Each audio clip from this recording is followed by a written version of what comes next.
7 negara yang tak ada masjid. Masjid merupakan bangunan penting kepada umat Islam untuk menunaikan ibadah.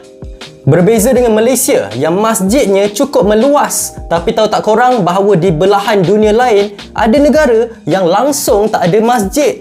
Ini biasanya disebabkan oleh penduduk Islam yang kecil, tapi ada juga negara yang mengharamkan pembinaan masjid dan tidak mengiktiraf Islam. Jadi apa kata video kali ini, kita akan senaraikan 7 negara yang tak ada masjid. Yang pertama adalah negara Slovakia. Slovakia adalah sebuah negara bergunung ganang di Eropah Tengah yang bersempadan dengan Poland di utara, Hungary di selatan, Ukraine di timur, Austria di barat daya dan Republik Czech di barat. Slovakia merupakan negara yang mempunyai undang-undang yang menjadikan Islam tidak diterima sebagai salah satu agama rasmi negara itu. Menurut bancian terkini, pada masa ini terdapat kira-kira 2,000 orang Islam tinggal di Slovakia daripada 5.4 juta penduduk. Ini menjadikan Slovakia satu-satunya negara anggota Kesatuan Eropah yang tidak mempunyai masjid. Jadi orang Islam dekat Slovakia cuma menunaikan solat di rumah. Negara kedua yang tak ada masjid iaitu Uruguay. Uruguay adalah negara Sepanyol terkecil yang terletak di tenggara Amerika Selatan. Dekat sana ada orang Islam tapi tak ada masjid. Walaupun begitu, kedutaan Mesir di ibu kota Uruguay, Montevideo, menyediakan ruang solat untuk solat Jumaat. Negara ketiga yang tidak ada masjid iaitu San Marino. San Marino adalah salah satu negara yang terkecil di dunia, dikelilingi oleh Itali dan dikatakan sebagai republik tertua yang masih hidup di dunia. Di San Marino, populasi Islam sangat kecil, tidak ada masjid di negara ini. Jadi umat Islam sering pergi ke Masjid Forlì dan Ravenna yang terletak di negara jiran, Itali. Negara keempat adalah Monaco. Negara kedua terkecil di dunia selepas Vatican City. Saiz negara ini lebih kurang saiz Central Park dekat New York. Lokasi Monaco terletak sebelah Mediterranean Sea dan berjiran dengan France. Tempat paling famous Monaco adalah kasino di Monte Carlo, kasino yang James Bond berlakon tu.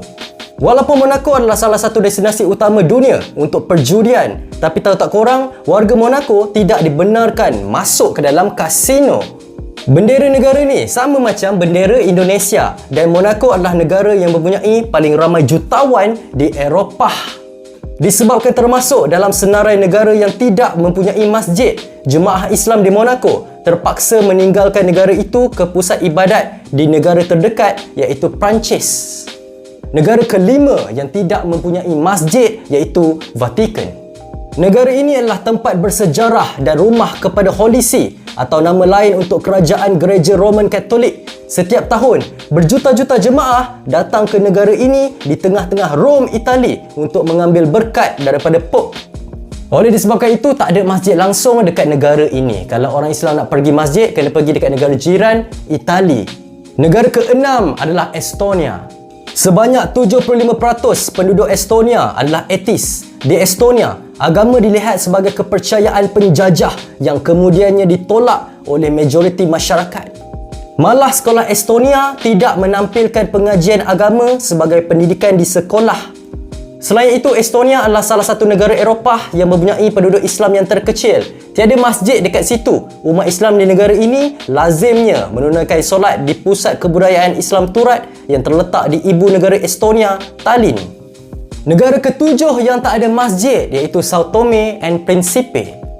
Terletak di Samudra Atlantik di lepas pantai Khatulistiwa Barat Afrika, Sao Tome and Principe adalah negara pulau berbahasa Portugis.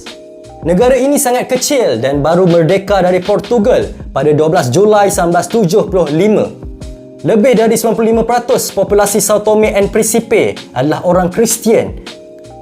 Roman Katolik adalah agama Kristian yang paling dominan di negara ini.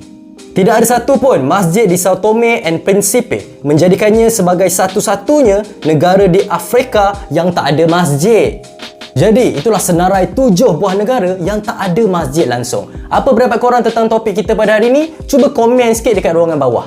Kalau korang suka video ni, jangan lupa subscribe channel ni. Jangan lupa juga like, share dan komen. Berikan pendapat korang di ruangan bawah. Nama saya Ras Daniel. Terima kasih kerana menonton. Selamat tinggal. Jumpa lagi. Assalamualaikum.